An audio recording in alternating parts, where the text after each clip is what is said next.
And so that's the direction we're heading right now. Really excited. This is a little bit of wash, rinse, repeat for me. I think I've done this briefing on batteries about 4 times, it seems like, because indeed this is the last set of channels that we're going to be doing these lithium-ion battery swap outs. And so for me, it's great, certainly satisfying to be at this point where we're going to be finishing up these batteries and putting station in a much better configuration long term. These batteries have life, 20 plus years, and so I think it's safe to say, barring any unforeseen type of failures, we'll be good on batteries for a number of years to come from a space station program standpoint, and I think that bodes well for all of our users and certainly all the systems that are currently on board the station. As far as what's going on with vehicle traffic, we currently have the HTV number 9 currently on space station. Our plan was originally to set that particular HTV free on the 20th of July, but in order to enhance our position when it comes to trying to get as many EVAs done as we can, we worked with our JAX colleagues to move that departure date a little bit to the right. So we'll do that sometime out in August. We're still in the process of trying to determine exactly what that date is, again, along in concert with the Commercial Crew Program, Steve Stitch and his team, to make sure that we've got everything sequenced right and that we don't put too much on the crew in one short period of time. So anyway, that's all still a plan and work. So from there, that'll take us towards the end of the increment, which at this point will wrap up around the middle of October timeframe when Anatoly and Chris and Yvonne return. They will at that point leave the spacecraft in the capable hands of Kate Rubins and her Russian crewmates, and they'll take us on through the end of the year and out into next year. So anyway, right now, really excited about getting these EVAs going. We'll get going this Friday. After that, we'll do the second EVA on the 1st of July. In the event that we need a third EVA, just because these EVAs tend to run a little bit long, if we have to roll over and do a third EVA, we'll do that somewhere around the 6th of July. And then as far as the second channel goes, we're still trying to nail down those dates, but hope to get going on that second channel around the middle of July. So we'll pass those dates on to you as quick as we pound those flat. And with that, I'll hand it over to Steve. Thank you, Kenny. It's great to be here today. It's exciting to be supporting the space station and your mission. Just give you a little update on the Demo 2 test flight and how things have been going. Kind of hard to believe, Endeavour's been docked now for 3.5 weeks, so it seemed like it was just yesterday we launched and docked, but we've been at station now for 3.5 weeks. The vehicle's doing extremely well as we put it through its paces. We've been spending a lot of time watching how it performs thermally as we approach the period of time where the sun is a little bit brighter on the orbit and toward the high beta periods. It's mainly in a quiescent state most of the time, but we power it up every Wednesday to check the systems, to look at the solar array performance. In particular, today when we power up, we're going to do some prop system checkouts just to make sure that system's healthy. We're learning a lot about the vehicle, nothing that's of any concern, learning how to manage the systems, the heaters, and the thermal performance as we go through the changes in the orbit. Also, we've been watching the power generation of Dragon. Dragon's generating more power than we expected. That's going extremely well right now in terms of the predictions of, if you remember when we talked pre-flight, the solar arrays were kind of the limiting item for how long we could stay. Right now, that's right on the predictions, and so we should have about 114 or more days of capability. Did a lot of, still while we're docked, we're doing a lot of tests for this test flight. We tested the safe haven capability. That's the capability if the crew needs to go in Dragon for some reason, if there were a problem on ISS, and stay for 24 hours without any supplies from the space station. We tested that capability. We've tested data exchange back and forth, voice comm between the space station and Dragon, the standard updates to the crew tablets and procedures. We've tested all that. And then coming up here, probably after the July 4th holiday, we'll have a testing of the habitability on board the Dragon. As we look ahead toward 4 crew capability, we'll bring the crew over and look at how we might sleep in Dragon and how we might use the other systems with 4 crew, and so it's an important demonstration for us. We're looking at landing in the early August timeframe. We've been working hand in hand with Kenny to lay out these EVAs, so the first set of opportunities would be in the early August timeframe. And really right now, the way the EVAs are shaping up, we think we would land in the August timeframe. And so the earliest would be around the 2nd of August, and we're working those opportunities with the space station program. Just a little bit of a program status. The next vehicle, we are shifting in commercial crew kind of in the middle of this flight from the test flight mentality to getting a more normal capability to support space station increments. And so that next vehicle, the Crew 1 vehicle, is right now at the Hawthorne facility in California. It's undergoing checkouts of the propulsion system. So there's a series of leak checks and valve checks that happen. That should be going on through the end of June. The trunk part of the Dragon will go into acoustic testing later this week. And then we should ship both the trunk and the Dragon to KSC by the end of next month, by the end of July. They should be at KSC to support Crew 1. Of course, that vehicle, the Crew 1 vehicle, has more capability than the current Dragon on orbit. It'll have the capability to dock at the Zenith port on the top of the space station, and also to relocate ports and a few other capabilities.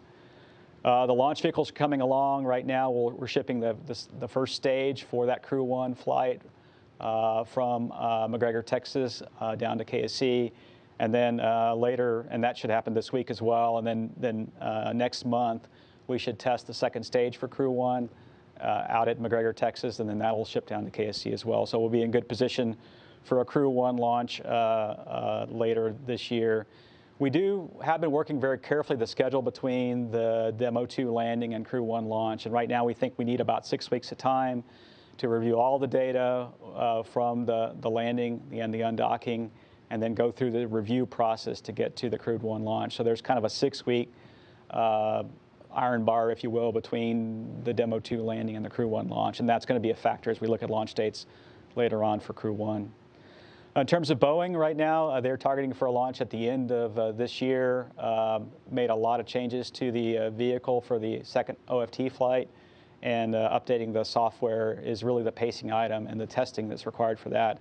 We had a great review with Boeing on Friday, and that vehicle's progressing well, also at KSC. Overall, the CCP team is doing a great job. We're now transitioning into this multi-mission phase to support ISS, and we look forward to working with Kenny on many more missions, including this one. And now I'll turn it over to Allison for more details on the EVA. All right, thank you, Steve. So I'd like to echo Kenny's comments and express how excited our team is to be part of this 4th and final upgrade of lithium-ion batteries aboard the International Space Station. So also echoing Kenny's comments, it's going to feel a lot like a rinse and repeat if you were here for the P6 EVAs that we did in October of last year and January of this year. But if you'll humor me for a few minutes, since this is the last time we'll be briefing these battery EVAs, we'll take a quick walk down memory lane. So we first started the lithium-ion battery upgrades on the S4 truss back in 2017, and then we followed on with the P4 truss in 2019. And what's different about those EVAs and when we started moving farther outboard is due to the close proximity to the center line of the space station, we were able to use SPDM, or the Special Purpose Dexterous Manipulator, to do a majority of the heavy lifting in terms of the lithium-ion versus nickel-hydrogen battery swaps. So for each of those elements, we only needed 1 EVA per channel, or 2 EVAs total, to finish up what batteries SPDM couldn't reach, and then to install the adapter plate and its associated electrical connector that completes the circuit between the lithium-ion battery and the BCDU pair, or battery charge discharge unit. Are you leaving? So with all that in mind, once we started moving farther outboard on the P6 truss, SPDM isn't able to reach out that far, so we had to do all the heavy lifting by hand, by gloved hand, if you will. So on P6, if you'll remember, when we started to step into these EVAs in October, the original plan was for a 5 EVA series. It would take them 2.5 EVAs to do the first channel, 2.5 EVAs to do the second channel. They were able to find some efficiencies real time as they were doing these EVAs to get those down within the 4 EVA box, and so we're using their legwork as the foundation for our 4 EVA series. So as Kenny mentioned, we're first going to start out on Friday and then on July 1st to do the 1 Bravo channel. So we'll have 2 EVAs associated with 1 Bravo, and then we'll have 2 EVAs associated with 3 Bravo at a later date. So I mentioned we fit within the EVA box. We just barely fit within the 4 EVA box. And so for our first EVA, we'll be running a little bit longer than our standard 6.5 hours. That EVA will be 6 hours and 40 minutes. And our fourth EVA, or the second 3 Bravo EVA, will be about 6 hours and 50 minutes.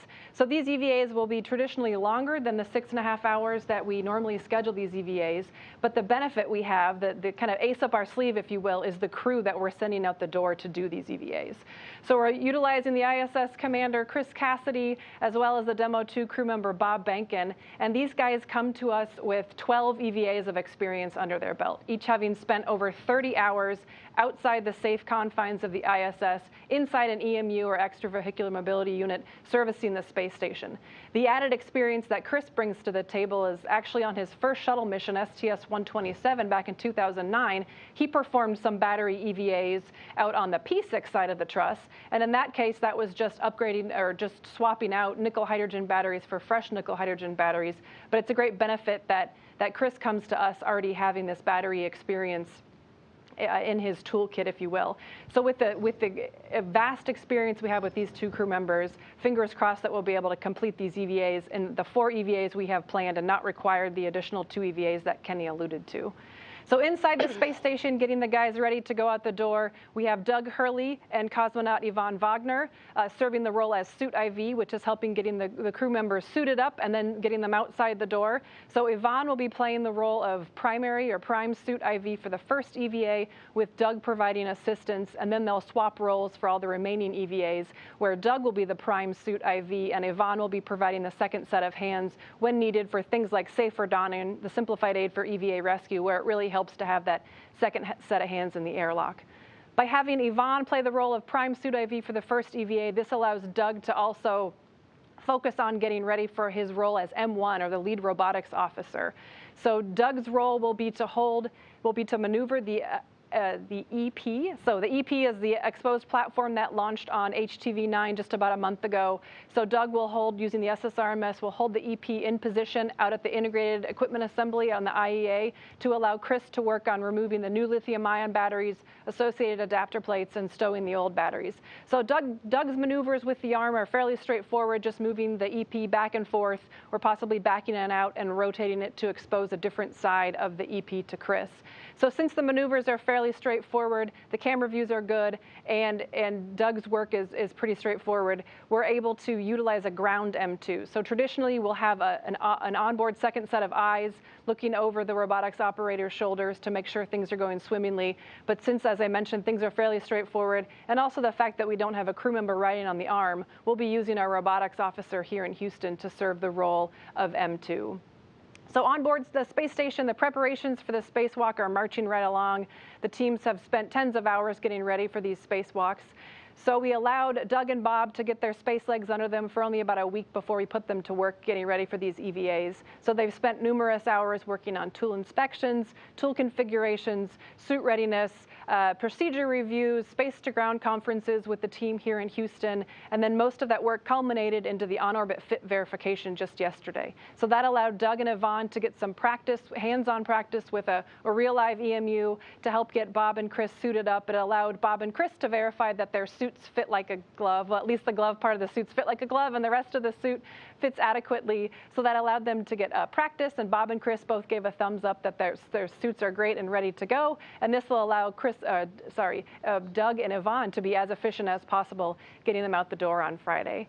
So just as many hours on board the space station have been spent getting ready for this EVA, just as many, if not more, I'm sure, hours on the ground have also been spent getting ready. I alluded to some of the robotics work that we've done thus far. When HTV arrived just about a month ago, we quickly got to work swapping out the exposed platforms. So we still had HTV-8's EP with the old nickel hydrogen batteries from P6 stowed on the mobile transporter. So robotically, we were able to remove that one, release the new exposed platform from HTV, install it on the POA, put the old one back in HTV, and now things are good to go. Then we were also able to use SPDM to go ahead and release the higher torque that the new lithium-ion batteries were set to during launch. So SPDM helped us out there. We have translated the mobile transporter out to work site 1 just this morning, so it's all the way out on the end of the starboard truss, ready for our EVAs. And just in about an hour from now, we'll work on grappling that EP from the POA and then moving it out to position out on S6.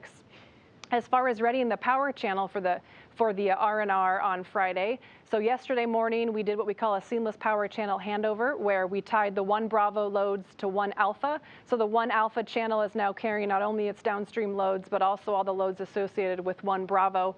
That then allowed flight controllers on the ground to start the 50-hour discharge of the 6 nickel hydrogen batteries that will start the removal of on Friday. So we're well into that 50 hours. Things are looking great. So this will make sure that the batteries are fully drained for the crew to safely release them on Friday. So leading the teams on the ground, we'll have Royce Renfrew will be the lead flight director for the 1 Bravo EVAs, and I will be the lead flight director for the 3 Bravo EVAs. And to my right, socially distanced appropriately, is my lead EVA officer, Dr. Sandra Moore. So Sandy will be giving more of the specific details on the EVAs.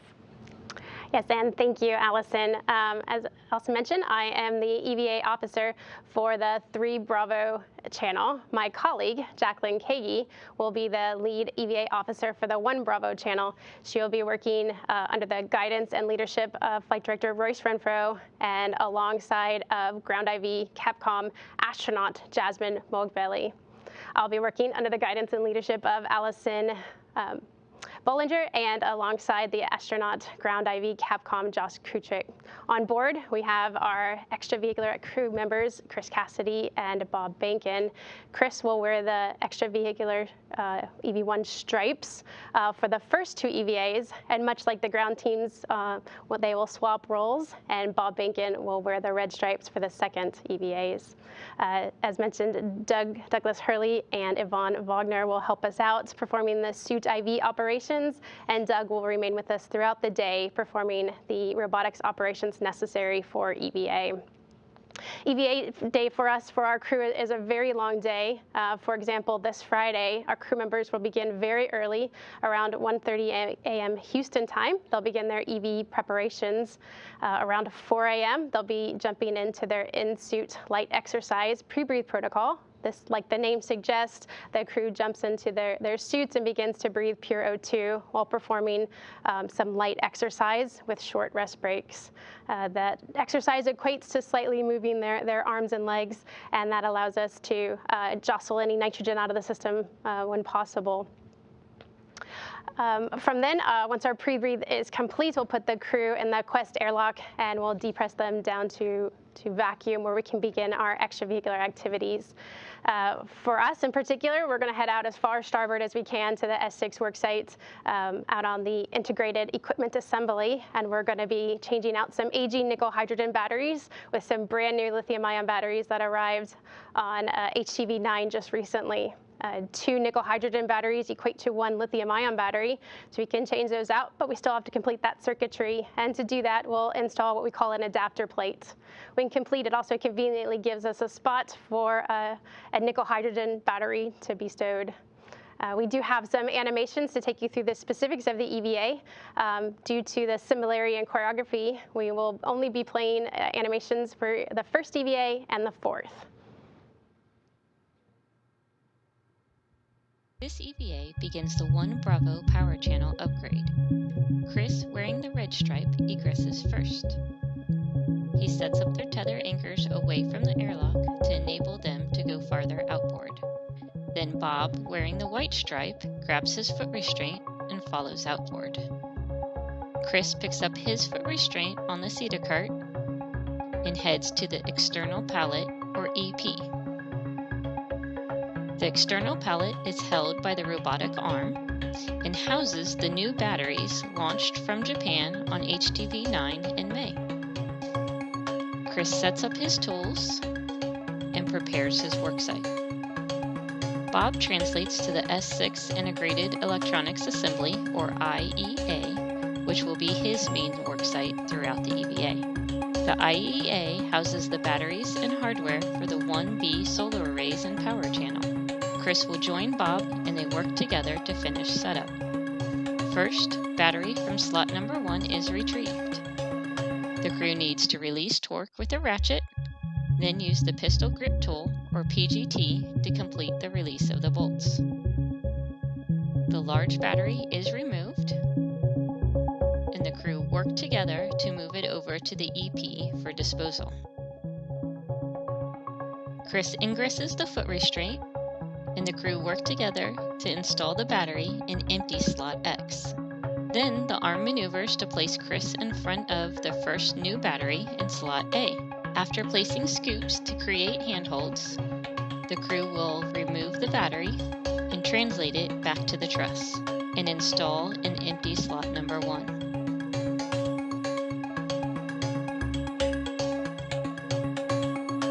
Throughout the EVAs, Bob will need to move his foot restraint to reach each battery.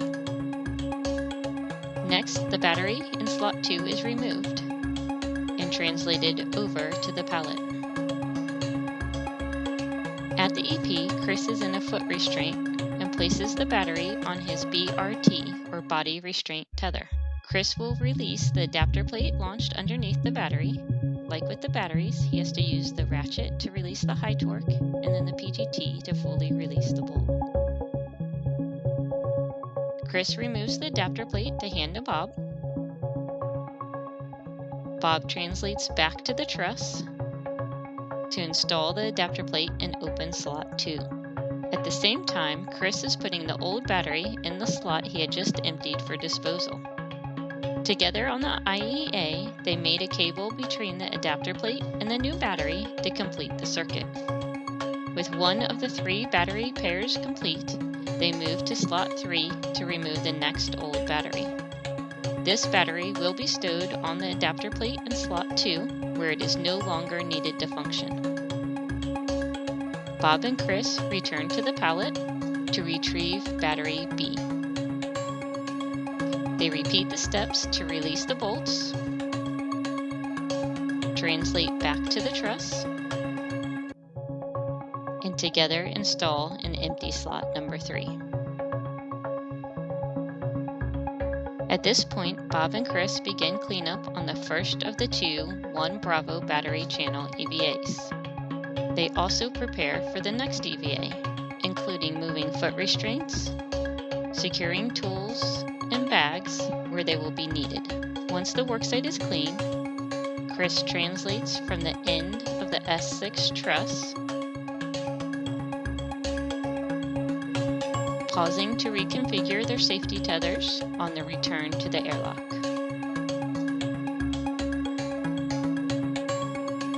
Bob follows for ingress, completing Power Channel 1 Bravo EVA 1. And on to 3 Bravo EVA 2, the 4th EVA in the series. 3 Bravo EVA 2 will begin at the Quest airlock. Mr. Bob Bankin, EV1 will egress first. Mr. Chris Cassidy, EV2 will egress second with an ORU bag. After completing buddy checks, Bob will lead out to the worksite. Crew will translate up the CETA spur, outboard of the solar alpha rotary joint to S6, and drop a tether fair lead. Bob will then prep his IEA foot restraint for battery operations. Chris will start his day at the external pallet foot restraint. After verifying settings, Chris will stow an ORU bag on the external pallet and prep a pistol grip tool with a 9-inch hex driver for future adapter plate operations. Meanwhile, back at the IEA, Bob is setting up 3 Bravo for battery operations by relocating a PGT near battery 4. Once complete, Chris will join Bob on the IEA. Chris will hand Bob a ratchet wrench to break torque on nickel hydrogen battery number 4.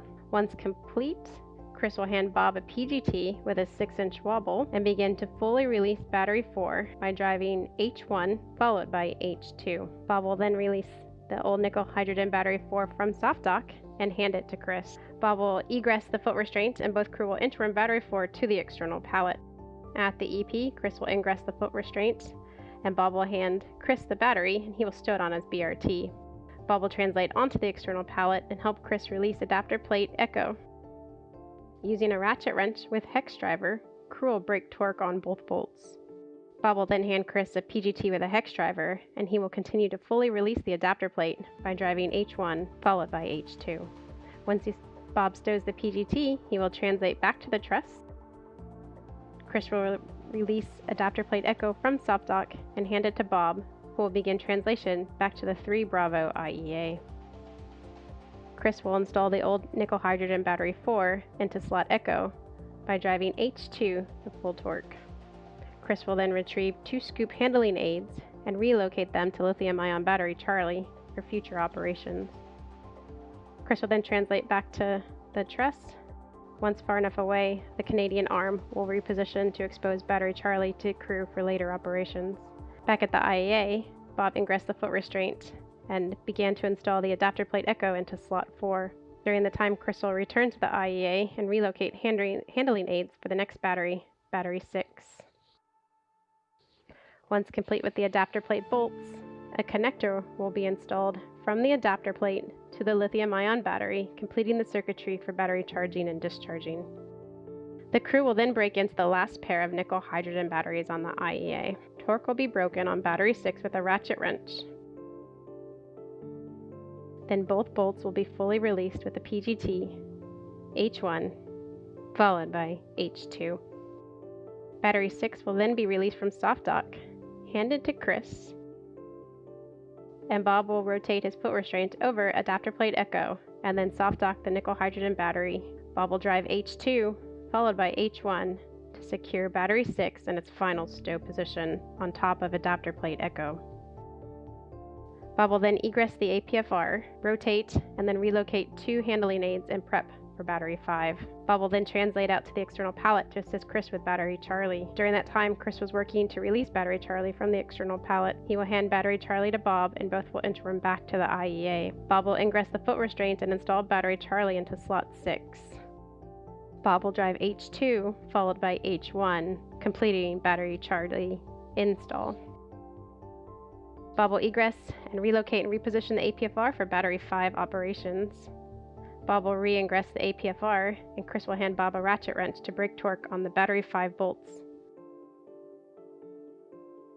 He will then fully release the bolts, H1, followed by H2, using a PGT with a 6-inch wobble. Bob will then remove battery 5 from soft dock, hand it to Chris, and both will enter him back to the external pallet. At the EP, Chris will ingress the foot restraint and install the battery on its body restraint tether. Bob will translate back onto the external pallet to assist Chris in releasing adapter plate Charlie. Using a hex driver, crew will break torque and then use a PGT with the hex driver to fully release the adapter plate. Bob will reposition back to the truss. Chris will hand the adapter plate to Bob, and Bob will begin translation back to the 3 Bravo IEA. Chris will remain behind and install the old nickel hydrogen battery 5 into slot Echo. Chris will then clean up the 2 scoops and PGT in the medium ORU bag and then bundle it to the EP foot restraint. Back at the IEA, Bob will ingress the foot restraint and install adapter plate Charlie into slot 5, fully driving H2 and H1 to torque with a PGT and hex driver. Once complete, a connector will be installed from the adapter plate to the lithium-ion battery, completing the 3 Bravo circuitry for battery charging and discharging. Crew will then work together to clean up the IEA. 4 scoops and 2 gap spanner pairs will be gathered into the crew lock bag. PGT will be stowed on Bob's swing arm. Bob will then retrieve the crew lock bag and bundle it to the IEA foot restraint. Both crew will grab foot restraints and stow them on their BRTs. Crew will then begin to translate inboard. Chris will lead. Bob will stop at the starboard cedar cart with 5 for final stowage of his foot restraint. Chris will continue on and translate all the way to ESP2 with 4 for his final location. Once complete, Chris will grab his ORU bag, head back toward the airlock, but will continue up the cedar spur to grab a couple of adjustable tether fair leads. These were used to keep the tether out of the way for ingress throughout the entire series of these battery EVAs. Crew will meet back up at the airlock, stow their bags, and ingress the airlock. And this concludes the nominal task plan for US 3 Bravo EVA-2. And thanks to our panel for opening it up today. We're going to go ahead and open it up for questions now. Just a reminder, if you're on the phone bridge, be sure to press *1 if you'd like your question answered, and *2 if your question has already been answered. And if you're on social media, be sure to submit your questions using the hashtag #AskNASA. We'll take the first question from our phone bridge, Bill Harwood with CBS. Bill, are you there? Yes, I'm here. How do you hear me? We hear you loud and clear. Thanks. My question, and you kind of alluded to this earlier, but looking at Benkin and realizing he has a ton of EVA experience, did he get the same amount of training on the ground before launch that you would normally provide to an astronaut going into a battery swap EVA? In other words, did he get a compressed schedule to get him ready for this, and how did it compare with anybody else who would be flying this mission? Thanks.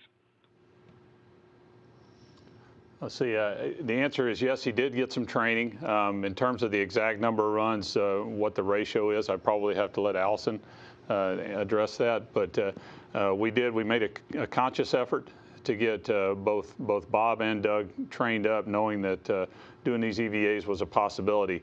But in terms of the specific ratio and how that measures up to what we would typically do for an increment crew, I'd have to let Allison take a cut at that. Allison, do you have anything to add? Well, go ahead and have Sandy answer it. Sorry. Yes, so both our crew have had experience with batteries in the NBL recently. They both have a plethora of EVAs under their belts. So before going, we did make sure that they got a run at these batteries in the NBL. Chris in particular actually developed or helped develop the P6 choreography, so he knows it quite well. And Bob, with his experience with EVAs, got to run it on the pool just recently, right before launch. So they are ready and ready to go. And our next question comes from social media. Rohan asks, how long will Doug Hurley and Bob Behnken stay on the space station? Yeah, I can address that. Again, Kenny and I have been meeting and working, right now, the way Kenny has laid out the EVAs. It looks like the first opportunity to undock and come home would be around August the 2nd. We'll just have to sort of see how the EVAs go, and then we're really trying to set us up for allow that time frame in August to come home. So that's the first opportunity would be around August the 2nd, and we'll keep working with Kenny and see how the EVAs go. I've been in this business quite some time, and somehow you lay out a plan and things go according to the plan. Sometimes they go off schedule, but right now we're looking at around that August the 2nd time frame. All right, and back to our phone bridge, Chelsea Goad from space.com. Chelsea, go ahead. Hi, thanks so much for taking my question. I have just kind of a question and a half regarding Crew Dragon. So you mentioned a number of tests that have so far been done with Crew Dragon on orbit, and I'm curious what tests remain from now until the time when the craft is sent home. And then kind of compounding on that question, I'm curious if you could go into a little bit more detail about the solar panels, which you mentioned were doing better than expected. Yeah, sure. So while we're docked, the next big test that I spoke of was the habitability test. So we'll bring 4 crew over into the Dragon and really start to look at what does it look like in Dragon with 4 crew. Of course, we just have Bob and Doug there now. They're going to do some things like a test of how they would sleep and position themselves for sleep, some hygiene kind of task, in an emergency, how they would transition from a breathing mask into the spacesuit if they had to do that, and some of those kind of activities are mainly what's planned in that test. And then, of course, for us, the big test remaining on this test flight is undock, deorbit, entry and landing, and recovery of Bob and Doug for the first time. We did the entry and undock on Demo 1 with an uncrewed spacecraft. That went extremely well. The entry was very nominal. For us this time, it includes Bob and Doug. It includes some unique things to keep them safe. Should they have a depress event, they have a suit on. There's an AC system that has to work post-landing. And then the recovery operation of getting the Dragon vehicle from the water back onto the ship. That's another big test coming up. And then in terms of the solar arrays, these solar arrays, we thought pre-mission they might have a propensity to cycle with thermal changes in temperature over an orbit, and so we thought they may degrade at a certain rate. Right now what we're seeing is they're really degrading a little bit better than prediction, and so that's what gives us the capability to stay on orbit for up to 119 days, 114 days or so docked. So they're doing well. What we do is we power the vehicle up. When we power the vehicle up, we can see the generation of the power from that array every Wednesday, and then we can kind of trend that over time. And right now, it's looking very promising. And our next question comes from Marcia Dunn with the Associated Press. Marcia? Yes, hello. I'm wondering if the spacewalks slip out a little farther, would you delay the Crew Dragon crew from coming back at the beginning of August? I mean, would you slip that for that reason alone? And would you be okay with doing 3 out of the 4 spacewalks and just leaving that last 4th spacewalk for some future crew? Well, Marcia, I'll start with the last question first. The EVAs themselves are basically focused on doing two separate battery channels. And once you start off into swapping out the batteries for one of the battery channels, you really need to stay committed and get that channel back up and running. Otherwise, we're looking at running for some amount of time. So really, we're in the neighborhood of an even number of EVAs per channel, or hopefully totally somewhere around 4 EVAs is what we're looking at. If we end up with a 5th, that means we had to do 3 on one channel and 2 on another. But the goal is to, once you start out with the first EVA on a channel, you don't stop from an EVA perspective until you recover that channel.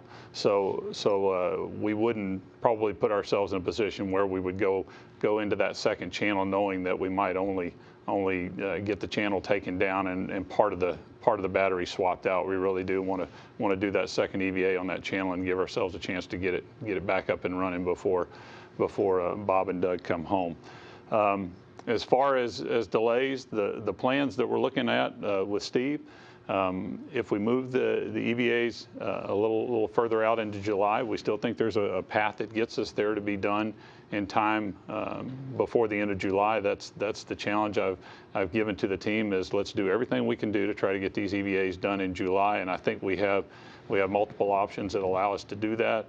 Again, with a little bit of margin. So if we get to the point where we've completed one channel and before we start the second channel, we'll most certainly have a discussion with the commercial crew program, the SpaceX team, and make sure that we're all on the same page, that it's the right decision to go ahead and go for that second channel. That's kind of been the path that we've laid out, and we won't deviate from that. If we start to slip things to the right a little bit, we're going to continue to talk and make sure that we're taking all the factors into account before we'll allow the Dragon to slip any further into August. And our next question comes from social media from Archie. Why is there a requirement of replacing lithium-ion batteries with nickel-hydrogen batteries instead of just replacing with new lithium-ion batteries? Well, what we're doing is we're going to newer technology. With the lithium-ion batteries are basically a newer technology. With a smaller footprint, you can get way more storage capacity on orbit, which is the reason that we made the leap in technology several years ago to say, let's go from nickel hydrogen to lithium ion. So over the past, 4 years now, over 4 years, we've been slowly swapping out from the nickel hydrogen to the lithium ion. One of the primary benefits is that the packaging for the lithium ion batteries is much smaller, and so therefore we can launch much more capability, much more capacity battery-wise in the HTVs, and so we don't need as many HTV flights to get these batteries to orbit. So we can get much more energy capacity, and we can do it with less flights going to the International Space Station carrying up these new batteries. So that's 2 of the biggest reasons why, and quite frankly, the longevity of the new technology batteries gets us out again. Well out through what will most likely be the end of the program, whereas the nickel hydrogens had a life of around 6 to 7 or 8 years, and so we'll be much better off for the long term by having the lithium ion batteries. And back to our phone bridge, Stephen Clark with Spaceflight Now. Stephen, go ahead. Hi, thank you for taking my question. Stephen Clark from Spaceflight Now. Questions for Steve Stitch. First of all, the habitability test planned around the July 4th timeframe. Will the 4 crew members actually sleep overnight in Crew Dragon, or will they just assess, the sleeping berths and quarters, during the day and then return to station? And also, can you talk about the various landing sites and scenarios that are in play for the return of Demo 2? I think you have a few landing sites in the Atlantic and then in the Gulf as a backup. Can you talk about where each of those are located and what your primary landing return site will be in early August? Thank you. Yeah, Thanks, Stephen, for the question. Right now, there's no plan really to have the crew sleep overnight.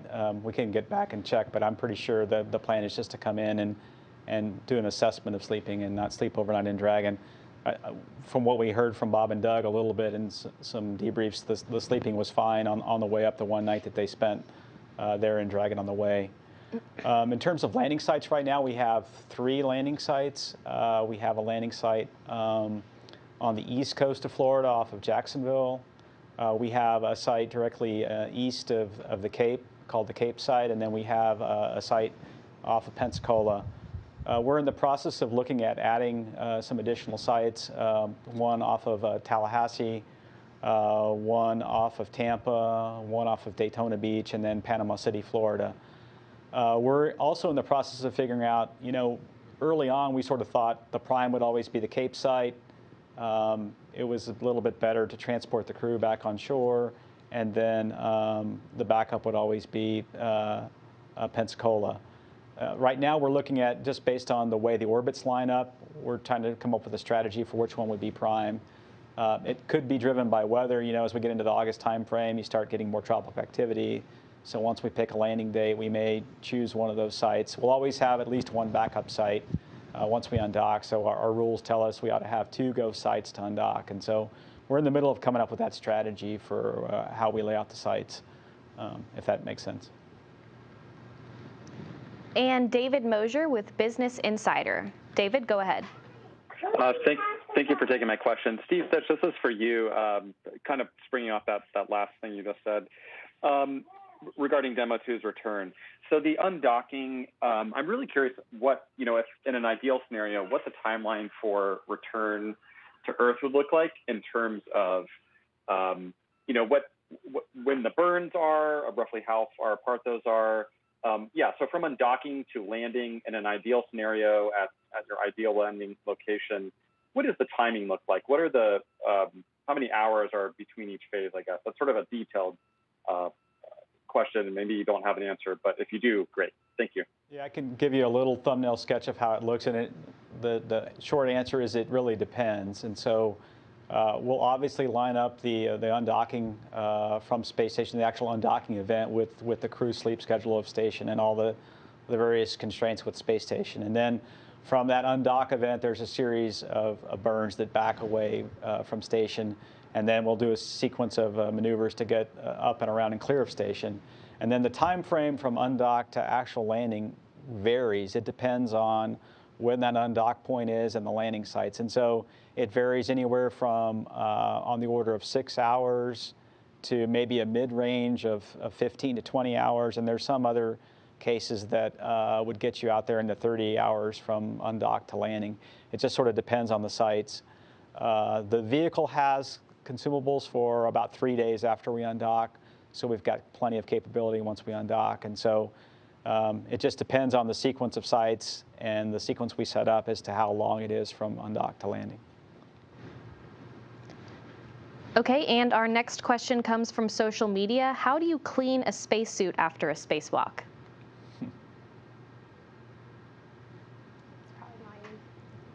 And I can take that one if you like. So we do quite a bit of work to clean a spacesuit after a spacewalk.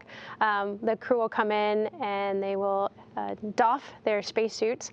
The suit IV gets the lucky role of getting to wipe it out. It is a bladder inside, so kind of a plastic bladder that you can actually wipe off and get rid of any of the sweat or any of the other fluids in the spacesuit itself. And then the internal PLIS, or the life support system, we do have to scrub after a series of EVAs, sometimes in the middle if they're the longer ones, where we'll actually scrub all the water out for any tiny particulate and add iodine to make sure we don't have any growth or anything inside the suit. We call that a loop scrub. And maybe another question for you, Sandra, from Yandy. How long does it take to put on and take off a spacesuit? It's not terribly long, but it can be quite challenging. And it's funny because it's the inverse problem we have on the ground. On orbit, it's a little bit easier to get in the spacesuits because there's no gravity, but then you have the opposite problem trying to get out. So it takes on the order of 5 to 10 minutes to don and doff it itself. Now pre-breathe is what takes the longer pull, because we do spend a lot of time making sure that their bodies are conditioned to go down to vacuum. And so that's the part that takes the long part. To don the suit itself it's on the order of about 10 minutes. But to watch them get out is kind of fun. Sometimes you'll see the suit IV kind of put their feet on them and wiggle them out. And so it's kind of fun. And one more question from social media, and this might be one that the both of you here in this studio can answer. How happy have you been with the collaboration between NASA and SpaceX on this last mission? I can start and then let Kenny add. I mean, SpaceX is an incredible partner. It's been an incredible team working, for many, many years to get both Dragon and F9, Falcon 9 ready to go. Incredible engineering, incredible team, on both sides. The ops from SpaceX has been incredible. This is their first crewed mission, but you can just tell how much they've learned from all the cargo flights as they embarked upon this crew mission. And then just leading up to the launch and the launch countdown operations, just incredible teamwork, incredible partnership. And then we're working ahead already on Crew 1 and then Crew 2 and all the future missions. So it's just been incredible. Also working with the space station program, I think we've got a good three-way team between space station, SpaceX, and then the commercial crew program.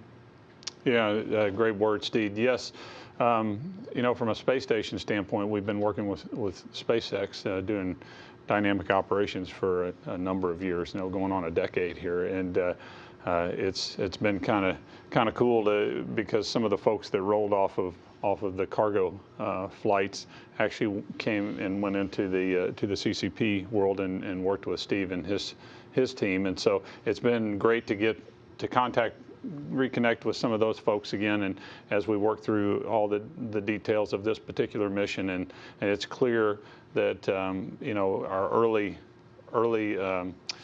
working together has been beneficial for all of us. It really has helped pave the way for what I think is a really good partnership, and it's been a joy, and we've really appreciated the opportunity to work with Steve and his team, and certainly with SpaceX, and again get to renew some connections that we'd lost track of over the last few years. So it's been really good. And that's all the time we have for today. I want to thank our panel of experts for joining us today, and of course all of you who called in or asked questions via social media. Be sure to tune in to watch the Spacewalk unfold this Friday, June 26th, on our live coverage starting at 5 a.m. Central. And that'll wrap up our briefing for today. Thanks for tuning in.